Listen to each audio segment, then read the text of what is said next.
receiver's on. That's not good. We should not be seeing that after I haven't touched it.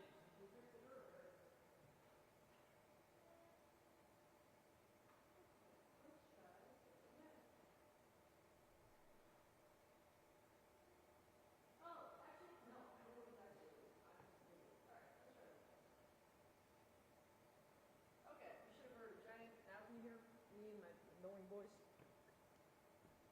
Hello?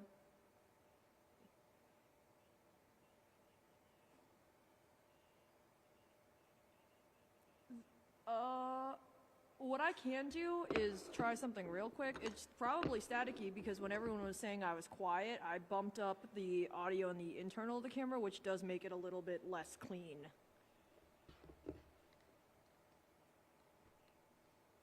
Okay, let me go try something real quick.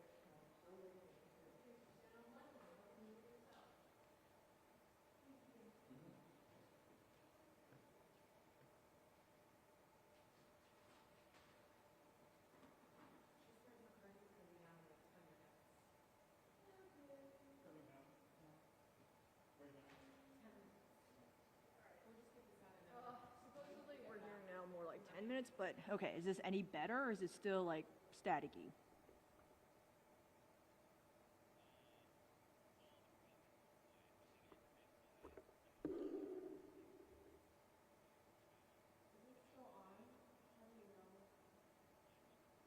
Okay, well, not sure how to help with that one because I did actually just, did it get quieter from what I just talked to now?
let me see.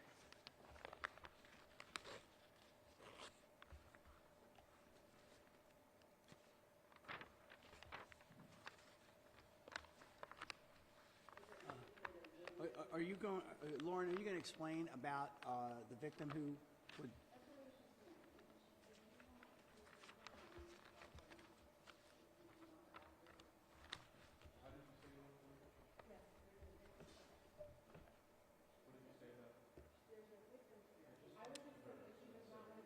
She doesn't want to be, like, if shoot her feet or from... Okay.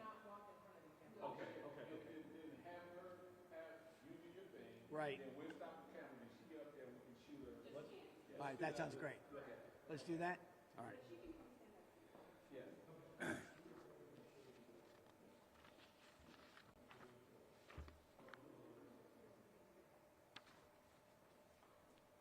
You guys... Lauren, you tell me if you're ready, we'll go. Ready? Okay. Thank you for your patience. My name is John McCarthy. I'm the state's attorney for Montgomery County. We just left the courtroom of Circuit Court Judge Cheryl McCauley. Cheryl McCauley just sentenced Eduardo Valdivia, who was convicted on July the 18th, 2025, after an 8-day trial. He was convicted during that trial of 6 counts of second-degree rape and 2 counts of fourth-degree sex offense. There were 3 separate victims in those cases. The Maryland sentencing guidelines for these offenses was between 26 and 56 years. The sentence announced by Judge McCauley only moments ago was a 60-year sentence. Were 4 separate counts. It was 15 years, then another consecutive 15, another consecutive 15, and another total time of 60 years. That is above the sentencing guidelines, which is what Judge McCauley said her intent was. Look, the state was asking for a severe penalty against the defendant, who I think everyone knows was an FBI agent. This was a premeditated crime. This was a crime that used maximum amounts of manipulation and deception. He was, as a trained FBI agent, he was trained to go undercover. He learned deception techniques. He learned how to take on different identities. And in this particular case, he took on multiple identities to ingratiate himself to these young girls who were all his victims. The impact on the victims was quite obvious, and which is one of the reasons we asked for the sentence we did. These were all young women. The youngest victim in this case was actually a high school senior. He used a number of aliases. I think they were alluded to very quickly upstairs by Judge McCauley, and they were Lalo Brown, L. Boogie, Dr. Tiffany Kim. His name is Eduardo Valdivia. He is an FBI agent. He was operating a number of different businesses where he would draw up fake contracts and fake non-disclosure agreements where he was enticing these young girls into modeling contracts. The sentence, again, is a 60-year sentence. One of the rapes, and I think one of the most disturbing facts in this case, is if you look back, and it was mentioned by Sheila Begary, who was the lead prosecutor in this case, one of these rapes occurred actually while he was pending trial for an attempted murder that occurred on a Metro bus in this county. And again, while waiting that trial, one of these rapes occurred. Also, I think one of the disturbing factors in this case was when he was warned by FBI superiors that he was wanted and there was a warrant out for his arrest, he ran immediately after being told of that information to the location where he had multiple cameras set up, and he took those cameras down. He stole all the SIM cards, and he destroyed evidence. As was pointed out by Judge McCauley when she did her sentencings today, it's probably the first time she's ever had a defendant on the stand actually admit and concede openly while under oath that he did in fact destroy evidence. This was a case involving the targeting of young women. The level of sophistication and manipulation in this case is actually unparalleled. Again, whether he was trying to entice young girls into free tattoos or cheap tattoos, We're offering them modeling contracts with a name he got off of the internet, which was a sort of a ripoff of a famous international modeling company. He was using the techniques he learned in the FBI in terms of grooming and manipulation to manipulate these young girls. It's also, I think, one of the factors that I think that the judge took into consideration here is the fact that he was a law enforcement officer. He was trained as a law enforcement officer, and the fact that he would do this as an FBI agent. By the way, if you're an FBI agent and you have a part-time job, it has to be approved. El Boogie or Dr. Tiffany Kim, none of these activities, whether it was a tattoo operation or whether it was the modeling agency, none of this was approved by the agency. None of this was known to the FBI. We are very, very thankful to 3 extraordinary young women who not only came forward to indicate that they were victims of this guy, they testified in court, they came here to trial, to the sentencing today, and each one of them testified. I think it was just extraordinary, and they spoke power to women who are willing to come forward, and this is a tough thing, particularly because of their ages, again, the youngest being 18 when she was raped by this individual. I also would say, kind of contrasting what he did to the image of law enforcement, many of the family members mentioned during the course of this proceeding, they're very thankful to the men and women of Montgomery County Police. We are very fortunate.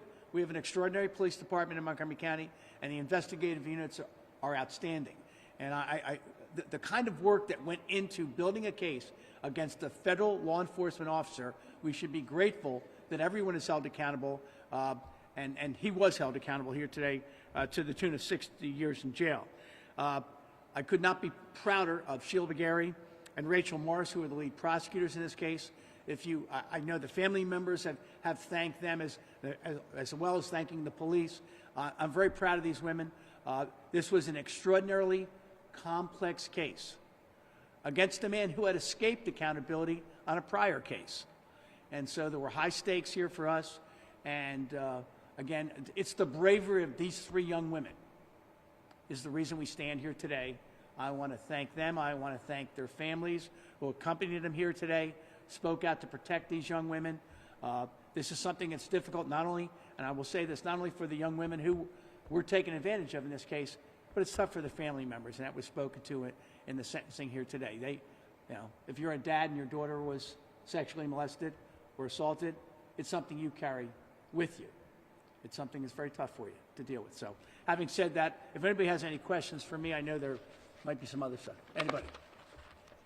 Thank you very much. All right, I'll prove so the next 2 people are not going to show their faces.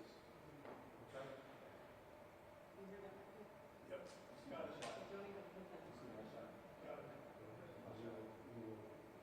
Everybody make sure you're not showing everybody's face.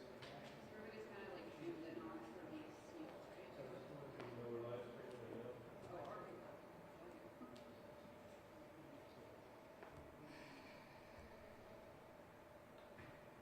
What would you like to say?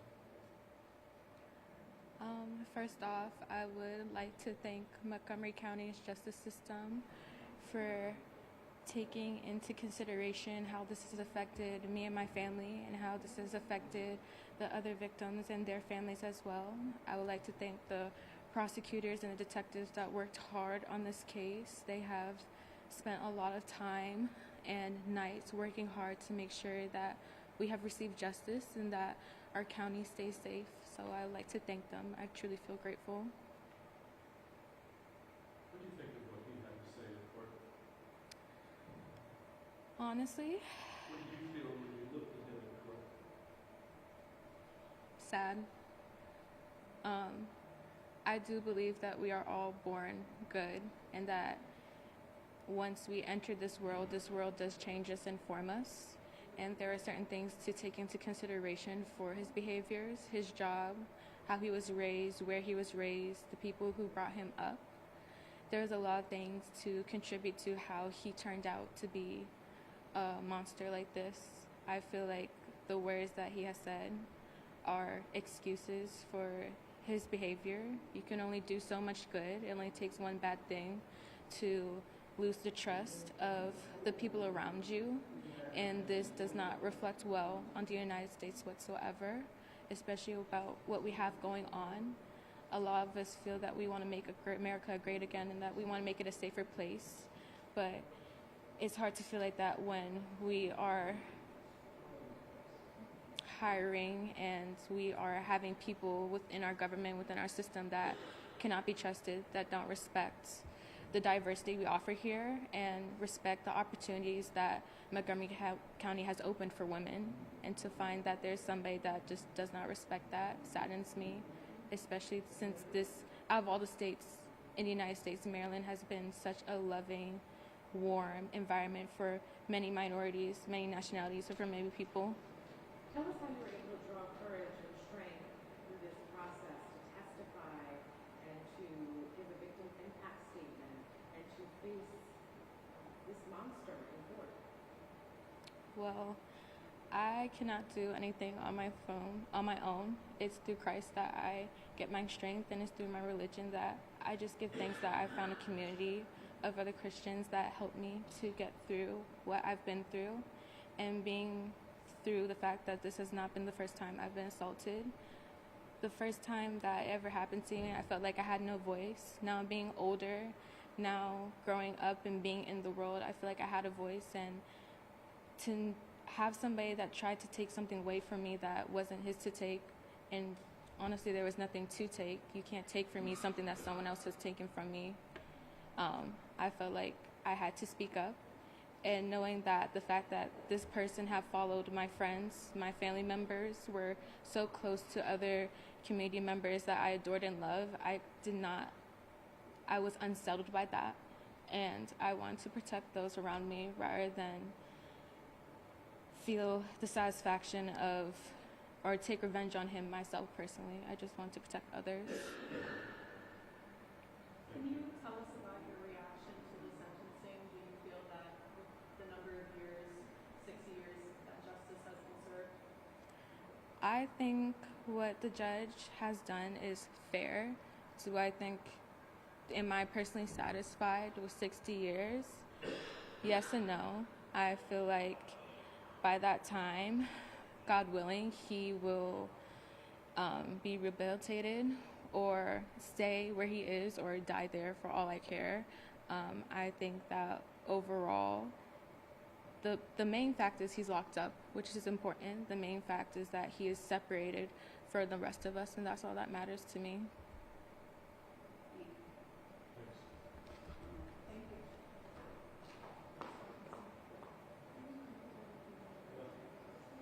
Same deal with this next gentleman.